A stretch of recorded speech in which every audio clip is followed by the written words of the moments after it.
एक समय की बात है कि कबूतरों का एक दल आसमान में भोजन की तलाश में उड़ता हुआ जा रहा था। गलती से वह दल भटककर ऐसे प्रदेश के ऊपर से गुजरा जहां भयंकर अकाल पड़ा था। कबूतरों का सरदार चिंतित था।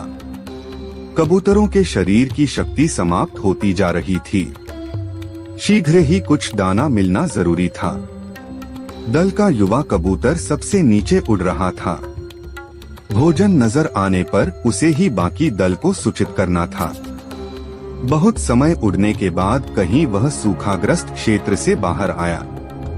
नीचे हरियाली नजर आने लगी तो भोजन मिलने की उम्मीद बनी। युवा कबूतर और नीचे उड़ान भरने लगा। तभी उसे नीचे खेत में बहुत सारा अन्न बिखरा नजर आया। चाचा, नीचे एक खेत में बहुत सारा दाना बिखरा पड़ा है, हम सबका पेट भर जाएगा।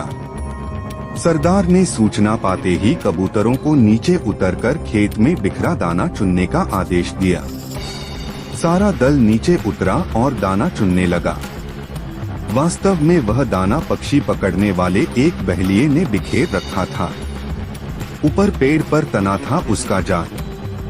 जैसे ही कबूतर दल दाना चुगने लगा, जाल उन पर आ गिरा। सारे कबूतर फंस गए।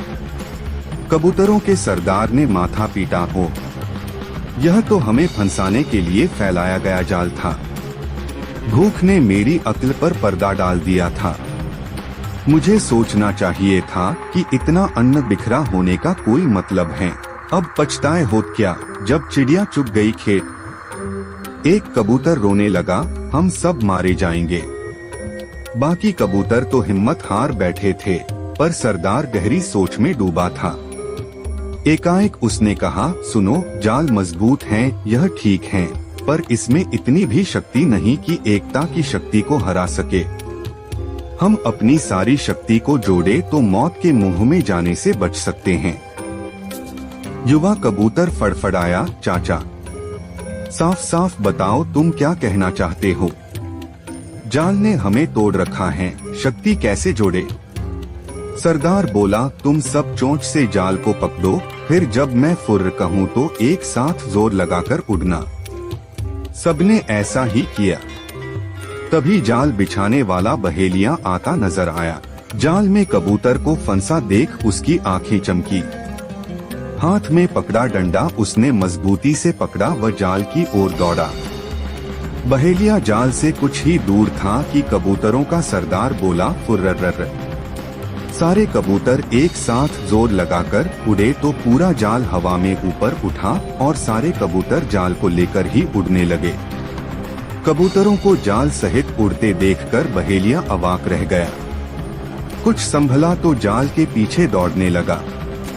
कबूतर सरदार ने बहेलिये को नीचे जाल के पीछे दौड़ते पाया तो उसका इरादा समझ गया। सरदार भी जानता था कि अधिक देर तक कबूतर दल के लिए जाल सहित उड़ते रहना संभव न होगा, पर सरदार के पास इसका उपाय था।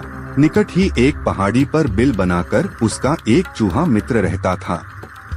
सरदार ने कबूतरों को तेजी से उस पहाड़ी की ओर उड़ने का आदेश दिया।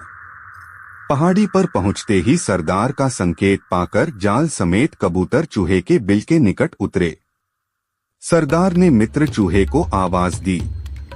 सरदार ने संक्षेप में चूहे को सारी घटना बताई और जाल काटकर उन्हें आजाद करने के लिए कहा। कुछ ही देर में चूहे ने वह जाल काट दिया। सरदार ने अपने मित्र चूहे को धन्यवाद दिया और सारा कबूतर दल आकाश की ओर आजादी की उड़ान भरने लगा।